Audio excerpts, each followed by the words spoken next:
मेरे प्यारे बच्चों, आज की क्लास में आपका स्वागत है। गद्य संकलन के लेखक रामधारी सिंह दिनकर जी का जीवन परिचय आज हम जानेंगे। तो आइए देखें। सबसे पहले प्रस्तावना। हिंदी साहित्य के क्षेत्र में दिनकर जी का स्थान मूर्धन्य पर है। वे हिंदी के समर्थ राष्ट्रकवि, मनीषी विचारक, सुधे समीक्षक और श्रेष्ठ निबंधकार के रूप में प्रतिष्ठित हैं। एक साधारण किसान परिवार में जन्म लेकर भी इन्होंने असाधारण प्रतिभा का परिचय दिया। इनके द्वारा कई ऐसे ग्रंथों की रचना हुई जो हिंदी साहित्य की अमूल्य निधि है। अब इनका जीवन परिचय देखेंगे। रामधारी सिंह दिनकर का जन्म 1908 ईस्वी में बिहार के मुंगेर जिले के अंतर्गत सिमरिया घाट नामक ग्राम में हुआ था। बाल्यावस्था में ही इन्होंने अपने साहित्य सृजन की प्रतिभा का परिचय दे दिया था।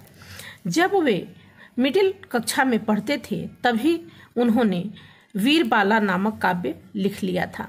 मैट्रिक में पढ़ते समय ही उनका प्राणभंग काव्य प्रकाशित हो गया। वर्ष 1928-29 ईस्वी में उन्होंने विधिवत साहित्य सृजन के क्षेत्र में पदार्पण किया। दिनकर जी की साहित्यिक प्रतिभा को सम्मान देने हेतु भारत के राष्ट्रपति ने 1959 ईस्वी में इनको पद्म भूषण की उपाधि से अलंकृत किया। इन्हें साहित्य अकादमी का पुरस्कार भी मिला। 1 लाख रुपये के ज्ञानपीठ पुरस्कार से भी इनको पुरस्कृत किया गया। हिंदी का यह महान साहित्यकार 1974 ईस्वी में इस संसार से विदा हो गया। अब साहित्यिक अवदान देखेंगे।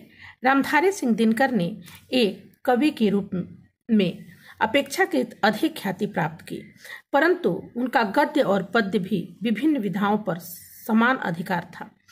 गद्य के क्षेत्र में भी इन्होंने अपना अविस्मरणीय योगदान दिया। एक श्रेष्ठ निबंधकार, आलोचक एवं विचारक के रूप में वे हिंदी साहित्य जगत में विख्यात हैं। गद्य के क्षेत्र में इन्होंने राष्ट्रीय भावनाओं पर आधारित प्रचुर साहित्य की रचना की। इन्हें अपने देश एवं संस्कृति से प्रबल अनुराग था। संस्कृति के 4 अध्याय एवं भारतीय संस्कृति की एकता इनकी राष्ट्रीय भावनाओं पर आधारित सर्वश्रेष्ठ कृतियां हैं। अब हम इनकी कृतियां देखेंगे। कृतियां। दिनकर जी ने गद्य और पद्य दोनों ही क्षेत्रों में हिंदी साहित्य को उत्कृष्ट कोटि की रचनाएं दी हैं। इनकी रचनाएं प्रमुख हैं। निबंध देखिए इनका क्या क्या है। मिट्टी की ओर, अर्धनारीश्वर, रेती के फूल एवं उजली आग। अब संस्कृति ग्रंथ देखेंगे। संस्कृति के 4 अध्याय, भारतीय संस्कृति की एकता आदि। आलोचना ग्रंथ, शुद्ध कविता की खोज। काव्य ग्रंथ है रेणुका, हुंकार, सामधेनी, रूपवंती, कुरुक्षेत्र, रश्मिरथी, उर्वशी, परशुराम की प्रतीक्षा आदि। अब भाषा शैली देखेंगे। दिनकर जी की भाषा शैली बड़ी ही प्रभावशाली है। दिनकर जी की भाषा शुद्ध साहित्यिक खड़ी बोली है। उनकी शैली विवेचनात्मक, समीक्षात्मक, भावात्मक, शुक्तिपरक, आत्मकथात्मक, उद्बोधन शैली है। ठीक है। अब हम इनका हिंदी साहित्य में स्थान देखेंगे।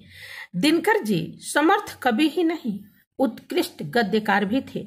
उनकी उच्च कोटि की गद्य कृतियां उन्हें महान चिंतक और मनीषी गद्य लेखक की कोटि में प्रतिष्ठित करती है।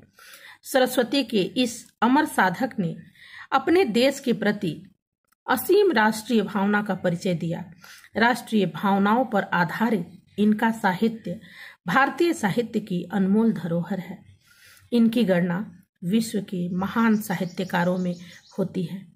ठीक, ये तो रहा दिनकर जी का परिचय। मेरे प्यारे बच्चों, अगले वीडियो में मैं किसी और का जीवन परिचय लेकर के आऊंगी। तब तक के लिए गुड बाय।